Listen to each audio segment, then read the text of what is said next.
carbon dioxide? Yeah, that's it. All of a sudden you run into some of that stuff and before you know it, bing, you're out. Still, people seem to go exploring there. More fools to be. I wouldn't go in them caverns, at least not without a dog. A dog? What for? Well, if a dog keels over, then you know the gas is collecting. Mr. Getty, I'm afraid your friend is dead. Mr. Getty? Poor Patsy. It was from the gas, wasn't it, Doc? That's what it looks like to me. Why did you go in that cavern anyway? Patsy asked me to. He never seen a cave before. How far did you go in? Well, it didn't seem very far, but all of a sudden we lost our way. Where was that? Well, how do I know whereabouts it was? If he was lost, we tried to trace our way back, but it wasn't no use. Patsy started to get scared. It's kind of funny to see a big guy like that get scared. Yes, he is rather big, isn't he? Yes, 6'4". The mob used to call us Mutton Jeff. And then what happened? Well, I was a little scared myself, but we stuck together. You know, walking in the dark with only my flashlight from the car. All of a sudden, Pat's keeled over. From the gas? Yeah, that's what I figured. His head hit on a rock, and I guess that just about finished him off. I suppose you reckon yourself pretty lucky, mister. Yeah, sure. I figure it's 'cause I'm only 5'3" that I ought to get out there alive. The gas must have been just about a foot over my head.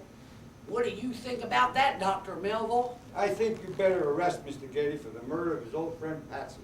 We'll return to our story in just another minute. But first, a word from our sponsor. Use Colgate Dental Cream to clean your breath while you clean your teeth and help stop tooth decay before it happens. And use Luster Cream Shampoo for that soft, glamorous, caressable hair.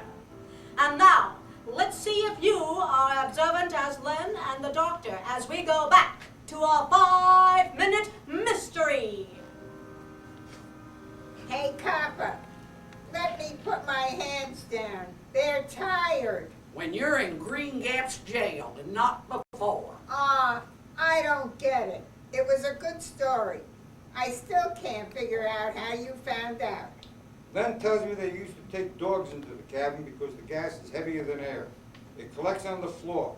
If you really meant gas, you would have killed over first, before your pal Patsy. Well, what do you know? Nowadays, in this murder racket, you need a college education. Thank you for listening, and be sure to join us next week to see if you can solve another 5-minute mystery.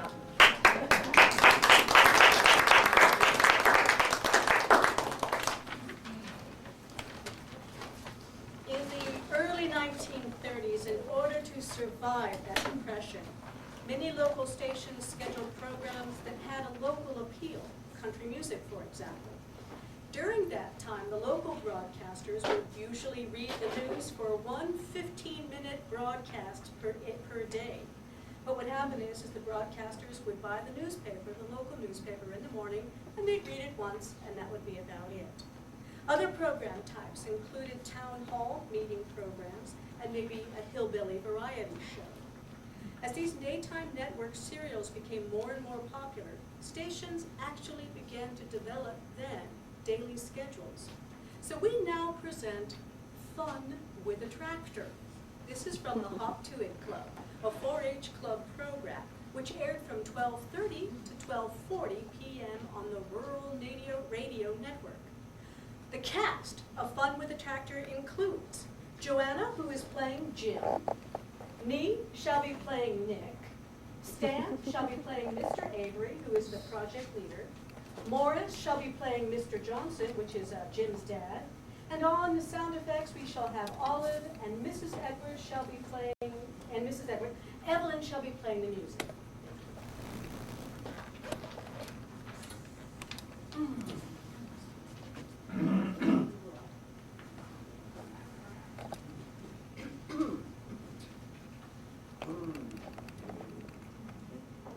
all you 4-H'ers, gather around for another meeting of the Hop To It Club.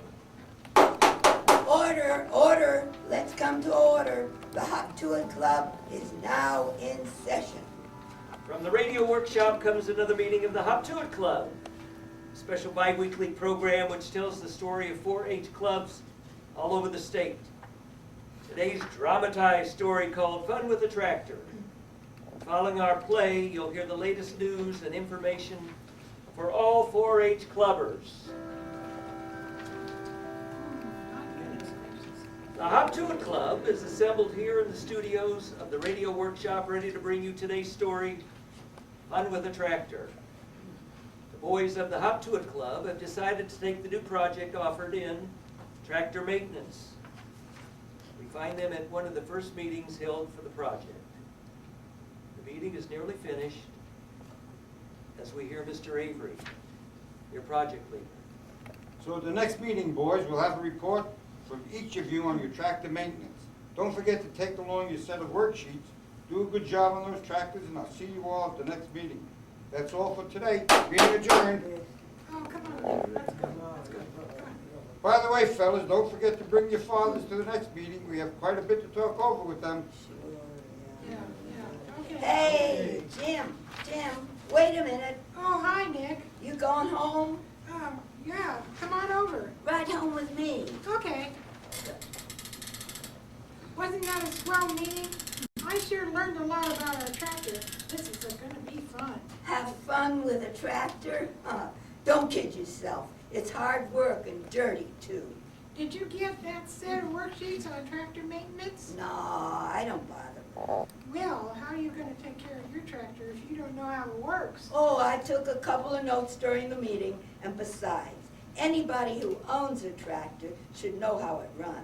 I sure didn't know all those things about ours. Well, I did. I've puttered around motors for years. It was just the basic facts he told us. Everybody should know those.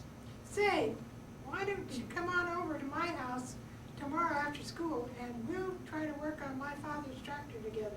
Okay, if it doesn't take too long. I've got to fix my dad's too. It'll only take a couple of minutes after all.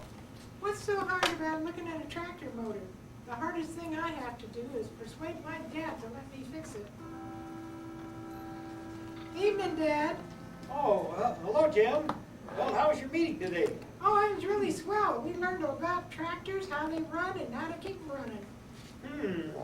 Sounds like it was a good meeting, but tinkering with tractors is serious business. Hope you learned something. I surely did, Dad. Say, Dad, Yeah? our tractor hasn't been running too well lately, has it? I mean, it stalls and it uses a lot of gas. Now, Jim, don't you get any ideas. I just thought, seeing as how I know quite a bit about tractors now, I might look at it. No, Jim. Just a peek. No. I'm going to have our dealer service man look up and in just a few days, and he'll fix it up for us. But Dad, I have to look at it. I mean, we have to make a report at the next meeting. And it's on servicing the air cleaner on our tractor. And if I don't have anything to report, they'll think I'm terrible. But Jim, You're supposed to be at the meeting too. Are you gonna come? I am. Yes, and you wouldn't want me to stand up in front of those people and say you wouldn't let me touch our tractor. No, but I think they'd have a big laugh at me. they would? Yeah, and you would too. They wouldn't. Please, Dad. All right, you win. But remember, don't touch anything. Thanks, Dad. And don't you worry, I'll just look.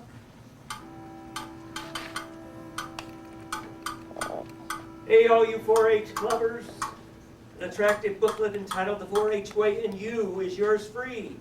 They ask you by writing to the station to which you're listening. The booklet shows 4-H clubbers in action with pictures of some of the many projects that make up the important year-round 4-H club program. Send for your copy of The 4-H Way and You today. And now, back to Nick and Jim as Jim tinkers with his dad's tractor. You sure you know what you're doing? Now, Nick, you just stand there and watch a while.